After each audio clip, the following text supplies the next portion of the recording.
Magluto po tayo ngayon ng may sabaw. Paghahaluin ko po ang hipon at saka po ang isda. May gulay po at saka itong may mga sangkap.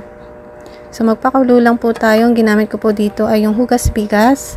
Pag kumulo na siya, unahin po natin yung bawang, sibuyas, kamatis. Ihuhuli ko po yung luya para hindi masyadong anghang sa aking anak.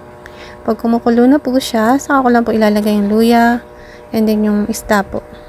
Ang ginamit ko po rito ang isda ay yung atulay. Tapos, kukulan lang po uli siya.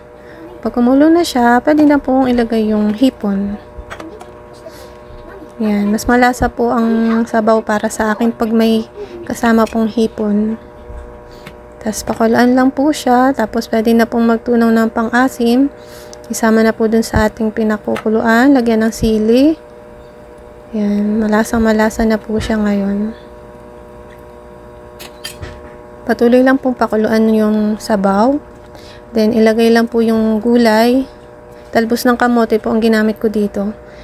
Pwede na pong patayin yung apoy para maluto po ng hindi overcook yung ating gulay.